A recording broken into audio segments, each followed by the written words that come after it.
Hello and welcome to Daily Reflection with Aneel Aranha. Today is the 4th of November 2018. We're going to reflect on Luke chapter 10, 21 to 24. Listen. At that same hour, Jesus rejoiced in the Holy Spirit and said, I thank you, Father, Lord of heaven and earth, because you have hidden these things from the wise and the intelligent and have revealed them to infants. Yes, Father, for such was your gracious will. All things have been handed over to me by my Father, and no one knows who the Son is except the Father, or who the Father is except the Son, and anyone to whom the Son chooses to reveal him. Then turning to the disciples, Jesus said to them privately, Blessed are the eyes that see what you see, for I tell you that many prophets and kings desired to see what you see, but did not see it, and to hear what you hear, but did not hear it. The Gospel of the Lord. I've always loved reading, and between morsels of Stephen King and Jeffrey Archer, I would gobble up Sartre and Kant, Schopenhauer and Nietzsche, Jung and Russell. These were all philosophers who tried to explain existence and man's role in the world. I had read the Bible between the years of 12 and 14, and I never touched it again until I found Jesus 25 years later in a jail cell. I had lost everything, and all the philosophers of the world couldn't help me. Only one person could, and he did.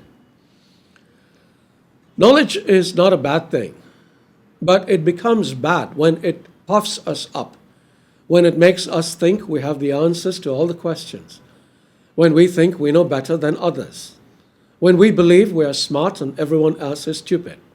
Unfortunately, many of us are like this, and even more unfortunately, it is only when we come to a position of utter helplessness do we realize that we might have had it all wrong.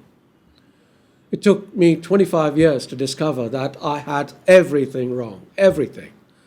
I don't know if you understand what that feels like, to be wrong about everything you've ever believed to be true. Anyway, I did what I believe was the wisest thing anyone could do under the circumstances.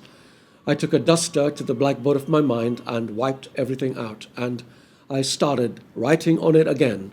Only this time I asked God to teach me, and he did. I have been doing these reflections since the beginning of this year, and I'm now in the 12th month. These reflections are a fruit of what God has been teaching me, and I would like to think that, at least for the most part, they are fresh, and not a rehash of things we've heard from pulpits 100 times before. This comes only from approaching God like a child, admitting a total lack of knowledge and understanding of important things, but exhibiting an eagerness to learn what he has to teach. If you want to know what this is like, look at the face of a little child as he looks at the world around him. There is curiosity, there is wonder, there is joy. He's seeing much of the world for the first time, and there is a lot that his little mind does not comprehend. But there is an eagerness to discover the mysteries of the world. There is a sense of adventure at what lies ahead. And there is this joy when understanding dawns. When he realizes that 2 plus 2 equals 4, he is excited.